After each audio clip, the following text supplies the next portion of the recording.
I had the opportunity to pitch something scary to Snarled, and I've been doing that ever since December of 2016. And I believe like the 100th episode is going to be coming up real soon, which is like wild to me. That's too many. And a cool thing that happened, because I do something scary, is that a producer of a new Travel Channel show reached out to me and was like, yo, do you want to be on this new show? And I was like, yes, because one of my low-key dreams has always been to be like one of those corny paranormal experts on one of those, just ghost shows. Yeah, so it's called Paranormal Caught on Camera. People submit videos of paranormal things that they have witnessed and caught on camera, and then a panel of experts reacts to them. And it's on Travel Channel, and we're shooting the second season, and it's been super cool. Last thing I briefly wanted to talk about was animated perspectives. I am also a part-time professor. I teach at LMU. Cool. I teach at Loyola Marymount University in Marina Del Rey. It's technically an animation class, but we don't learn drawing. We learn more about creating mindful content. So it's a class where we discuss social and cultural issues through the lens of entertainment. So things like LGBT representation, Asian American representation, disability representation, like all of that. Actually, one of my former students is here. What's up, Adam? Hey, yay, Adam! Right? So I love that I get to do that because representation is a very important thing to me. So if you have seen something scary, you probably noticed or didn't notice that it's very diverse. The stories that I tell come from all over the world. I try to do stories that are told from all different types of perspectives. That's just something that is really important to me. And that's... Oh, forgot. Yeah, so if you haven't seen the show, these are just like a couple stills from like random episodes, and there's my face telling you ghost stories. So spooked. And yeah. And she illustrates them? Did you say that already? Yes, so in the beginning I did everything. I illustrated, filmed, edited the videos. I write all the music too. I don't know if you know that. Good. Yes. Yeah, round of applause for that. Garage band, baby. But yeah, and then luckily a couple months ago, back in like March, I was able to hire this guy. What's up, Johnny? Yeah, Johnny! So you've been watching the show since the Bubak. That was your first episode. Everything since then, he's the one who's been illustrating it and editing it, and he is killing it. So yeah, what's up, Johnny? Cool. That's it.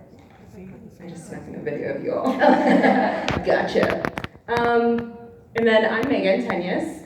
It looks like Toenyes, but it is Toenyes, which is why there's a 1 and a 0 in my at name. That's just too much information to give you, but now you know. So I'm a visual artist, video producer, and I experiment in lots of different types of mediums, ranging from makeup and special effects type of costuming to illustration, doing monster art, and sometimes I just cut up dolls and put them together, and talk about death.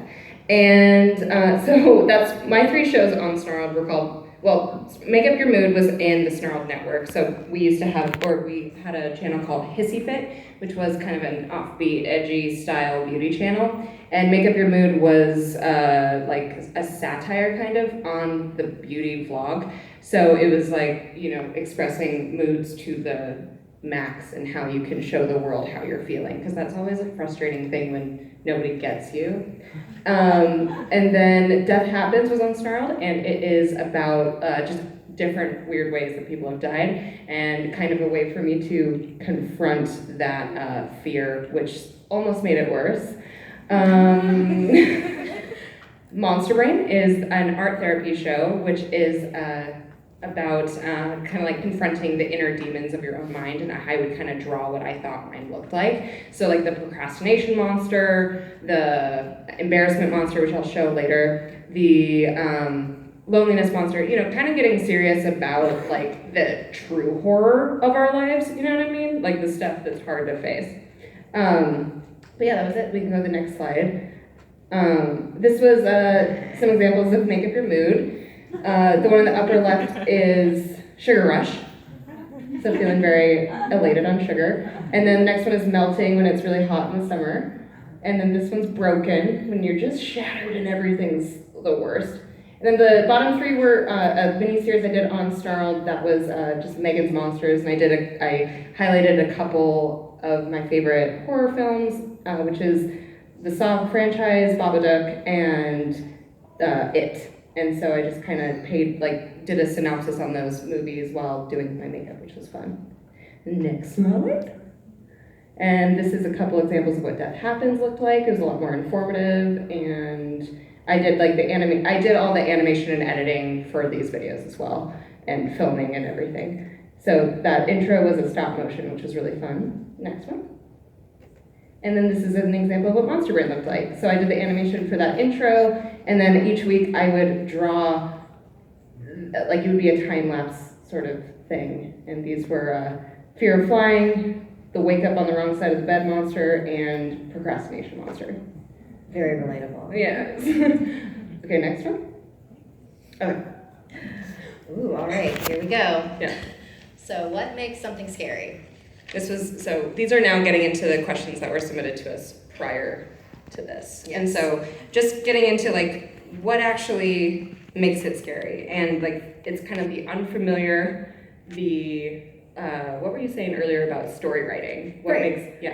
So just a basic rule of good storytelling is that the way you create drama is by giving your reader anticipation of the uncertain. Because what you think is about to happen is always way more interesting than what ends up actually happening. So if you're a really good storyteller, then you can keep them in that place of oh my god, what's gonna happen next? And so with scary stories, the stakes are just incredibly higher, and that fear is just that anticipation and that fear of what's gonna happen next is just increased. Yep, agreed. That's kind of it, That's right? it? Yeah, very cool. Question answered. But that kind of question that we had, which is just what is the value of horror in society, and why are we drawn to it? The collective we. Yeah, the collective we. Yeah. So what do you think, Sapphire? Well, let me look at my notes. Well, just for me, I think that I guess it's a way to express and explore those those darker parts of us, but it's within a safe space. Right. Yeah. There was a quote that you pulled online earlier. Oh, that was horror allows us to voyeuristically glimpse fright from a distance. Yes. Which I think is just spot on. Mm-hmm.